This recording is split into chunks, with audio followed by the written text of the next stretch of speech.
जातियों का बंटवारा देश के लिए घातक है तो टैरिफ विवाद भारत और अमेरिका दोनों के लिए घातक है। और आज भारत और अमेरिका के बीच चल रहे टैरिफ विवाद को सुलझाने के लिए भारत के विदेश मंत्री एस जयशंकर और अमेरिका के विदेश मंत्री मार्को रूबियो की थोड़ी देर पहले अमेरिका में मुलाकात हुई। इस बैठक में दोनों नेताओं के बीच इस विवाद का समाधान निकालने के तरीकों पर चर्चा हुई। भारत पर 50% टैरिफ लगाने के बाद ट्रंप प्रशासन पर चीन के खिलाफ अहम सहयोगी को खोने का इल्जाम लगा, जिसके बाद ट्रंप प्रशासन भी दबाव में।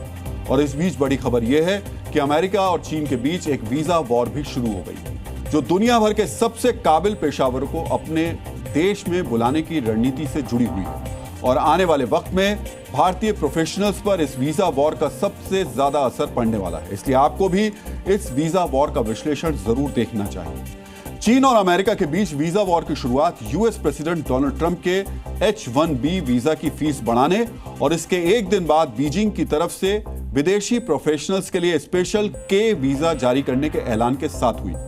चीन के मशहूर रणनीतिकार शून जू ने कहा था, opportunities multiply as they are seized, यानी अवसर बढ़ते जाते हैं जब उन्हें पकड़ा जाता है। आज आपको जानना चाहिए, क्या चीन का नया के वीजा अमेरिका द्वारा छोड़े जा रहे अवसरों को पकड़ने की कोशिश है? क्या ट्रंप H-1B वीजा की फीस बढ़ाकर जिन कुशल भारतीय प्रोफेशनल्स को अमेरिका आने से रोकना चाहते हैं, चीन ने उन्हीं भारतीय प्रोफेशनल्स के लिए अपना नया के वीजा जारी किया है? इसके अलावा आपको यह भी समझना चाहिए, भारतीयों के लिए चीन के वीजा और अमेरिका के H-1B वीजा में कौन ज्यादा फायदेमंद है। इस विश्लेषण में सबसे पहले आप समझिए चीन का के वीजा प्लान क्या है और इसे जारी करने के ऐलान की टाइमिंग क्या कहती है। तो चीन ने अमेरिका में H-1B वीजा फीस विवाद के बीच दुनिया भर के टैलेंट को आकर्षित करने के लिए के वीजा शुरू करने का ऐलान किया है। चीन का नया वीजा 1 अक्टूबर 2025 से लागू होगा। के वीजा उन युवा और कुशल प्रोफेशनल्स के लिए है जो स्टेम यानी साइंस, टेक्नोलॉजी, इंजीनियरिंग और मैथ के क्षेत्र से जुड़े हैं और जिन्होंने किसी प्रतिष्ठित यूनिवर्सिटी या रिसर्च इंस्टीट्यूट से पढ़ाई पूरी की है या वहां अभी पढ़ाई या रिसर्च कर रहे हैं। चीन इससे पहले अपने यहां आने वाले दुनिया के प्रोफेशनल्स के लिए Z वीजा जारी करता था, लेकिन अब कुशल विदेशी प्रोफेशनल्स को चीन में बुलाने के लिए चीन ने के वीजा की शर्तों को Z वीजा की शर्तों से ज्यादा आसान बना दिया। चीन के Z वीजा की शर्तें अमेरिका के H-1B वीजा की तरह ही थी। आज आपको समझना चाहिए क्यों चीन के वीजा को अमेरिका के H-1B वीजा का विकल्प माना जा रहा है और कैसे भारत जैसे देशों के प्रोफेशनल्स के लिए चीन ने H-1B वीजा के मुकाबले अपने के वीजा की शर्तों को बहुत ही आसान कर दिया। अमेरिका का H-1B वीजा स्टेम क्षेत्र यानी साइंस, टेक्नोलॉजी, इंजीनियरिंग और मैथ से जुड़े प्रोफेशनल्स के अलावा फाइनेंस और हेल्थ केयर विशेषज्ञों के लिए जारी किया जाता है, जबकि चीन ने भी अपना के वीजा साइंस, टेक्नोलॉजी, इंजीनियरिंग और मैथ से जुड़े प्रोफेशनल्स के लिए जारी करने का ऐलान किया है। और इस क्षेत्र में भारतीय IT प्रोफेशनल्स का दबदबा है। अगर आपको H-1B वीजा चाहिए तो आपके पास किसी अमेरिकी कंपनी में नौकरी का प्रस्ताव होना चाहिए, लेकिन चीन ने के वीजा की शर्तों में सुधार करते हुए इसमें छूट दे दी है। यानी आपके पास भले ही चीन की कंपनी में नौकरी का प्रस्ताव ना हो, लेकिन आपके पास भारत की साइंस, टेक्नोलॉजी, इंजीनियरिंग या मैथ से जुड़ी प्रतिष्ठित यूनिवर्सिटी की डिग्री हो, तब भी आप के वीजा के लिए एक तरीके से उसका अप्लाई कर सकते हैं और वो आपको मिल जाएगा। इसे आप इस तरह भी समझ सकते हैं कि अगर आप भारत के किसी IIT से बीटेक हैं तो आप के वीजा लेकर चीन में नौकरी तलाश कर सकते हैं। जरूरी नहीं कि आपको नौकरी पहले से मिली हो, आप वहां जाकर इस वीजा के जरिए नौकरी तलाश कर सकते हैं। अमेरिका H-1B वीजा 3 साल के लिए जारी करता है और इसे 3 साल के लिए यानी कुल 6 साल के लिए बढ़ाया जा सकता है, जबकि चाइनीज के वीजा हासिल करने वाले प्रोफेशनल लंबे समय तक चीन में रह सकते हैं। यह अवधि 5 साल से ज्यादा हो सकती है। H-1B वीजा धारक अगर अमेरिका में नौकरी बदलता है और नई कंपनी ज्वाइन करता है तो उसको फिर से वीजा के लिए अप्लाई करना होगा, जबकि अगर आपके पास चाइनीज के वीजा है तो आप अपनी पसंद से नौकरियां बदल सकते हैं, आपको दोबारा वीजा अप्लाई करने की जरूरत नहीं होगी। इसके अलावा अमेरिका के H-1B वीजा की फीस को बढ़ाकर अब 88 लाख रुपए कर दिया गया है। वहीं के वीजा का शुल्क अभी जारी नहीं किया गया है, लेकिन H-1B वीजा से यह बहुत कम होगा, क्योंकि इससे पहले चीन के Z वीजा के लिए लगभग 3,000 रुपए की ही फीस लगती थी।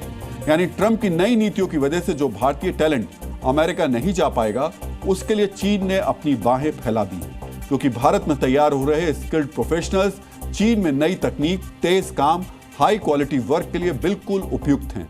लेकिन आज आपको यह भी समझना चाहिए, इंडियन प्रोफेशनल्स को अमेरिका या चीन में नौकरी करने के दौरान किस तरीके का वेतन मिलेगा, वो किस देश में कितनी बचत कर पाएंगे, इसके अलावा उन्हें दोनों देशों में किस तरीके की लाइफस्टाइल और काम करने का माहौल मिलेगा। तो अमेरिका में H-1B वीजा धारकों को प्रारंभिक स्तर पर 75 लाख से 95 लाख रुपए तक के पैकेज पर नौकरी मिलती है, जबकि चीन में के वीजा लेकर पहुंचने वाले प्रोफेशनल को उसी काम के लिए 33 लाख से 41 लाख रुपए सालाना वेतन की नौकरी मिलेगी। यानी चीन में कोई भी प्रोफेशनल उसी काम के लिए अमेरिका से कम पैसे कमाएगा। अब हम अमेरिका और चीन में जीवन यापन में होने वाले खर्च की तुलना भी करते हैं, यानी अमेरिका और चीन में रहने, खाने और परिवहन में कितना खर्चा आएगा, आप ये भी समझिए।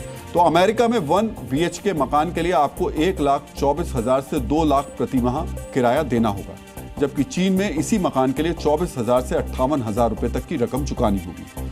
अमेरिका में महीने भर के खाने का खर्च 25,000 से 33,000 रुपए प्रति माह होगा, तो चीन में आप 12,000 से 16,000 रुपए महीना खर्च करके खाना खा सकते हैं। एक स्थान से दूसरे स्थान तक जाने में अमेरिका में आपको औसतन 10,000 से 17,000 रुपए खर्च करने होंगे, जबकि चीन में 2,500 से 5,000 तक का खर्चा आएगा। इस तरह से अमेरिका में महीने भर का खर्चा अगर 1,66,000 से 3 लाख के बीच होगा, तो चीन में आपको महीने में सिर्फ 50,000 से 83,000 रुपए ही खर्च करने होंगे।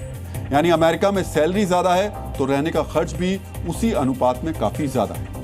यहां पर आपके लिए यह समझना भी जरूरी है, अगर आप H-1B वीजा लेकर अमेरिका में नौकरी करने जाते हैं या फिर के वीजा लेकर चीन में नौकरी करने जाते हैं, तो आपको कहां पर ज्यादा बेहतर काम करने का माहौल और वर्क लाइफ बैलेंस मिलेगा। अमेरिका में आमतौर पर सप्ताह में 40 घंटे काम करने का कल्चर है, यानी हफ्ते में 5 दिन और रोजाना 8 घंटे काम करना पड़ता है, जबकि चीन में कई क्षेत्रों में 996 कल्चर के तहत काम होता है, यानी सुबह 9 बजे से रात को 9 बजे, यानी रोजाना 12 घंटे, सप्ताह में 6 दिन काम करना होता है। अमेरिकी कंपनियों में रिमोट वर्किंग की सुविधाएं भी होती हैं, यानी आप घर से भी काम कर सकते हैं। अमेरिका में काम टारगेट बेस्ड होता है, जबकि चीन में स्पीड और डिलीवरी पर ज्यादा जोर होता है, यानी चीन में काम का दबाव ज्यादा होता है। यानी अमेरिका में काम और व्यक्तिगत जीवन के बीच संतुलन बनाना आसान है, लेकिन चीन में काम करने की लंबी और थकान वाली कार्य संस्कृति है। हालांकि कई क्षेत्रों में अब धीरे धीरे वहां सुधार भी हो रहा है। कुल मिलाकर अमेरिका उन भारतीयों के लिए एक बेहतर विकल्प है जो हाई सैलरी, बेहतर वर्क लाइफ बैलेंस और प्रोफेशनल ग्रोथ चाहते हैं, जबकि चीन उनके लिए विकल्प हो सकता है जो अमेरिका की नई H-1B वीजा नीति से प्रभावित हो, लेकिन तेज कैरियर ग्रोथ, स्टार्टअप संस्कृति और कम खर्च में अधिक बचत करना चाहते हो। लेकिन चीन में भाषा की परेशानी और काम का दबाव अधिक होगा। इसके अलावा भारत से कोई तनाव होने पर परेशानी का सामना भी करना पड़ सकता है, जैसा गलवान के बाद चीन में मेडिकल की पढ़ाई करने गए छात्रों के साथ हुआ था और वो अपनी मेडिकल की डिग्री पूरी नहीं कर पाए थे। Z News।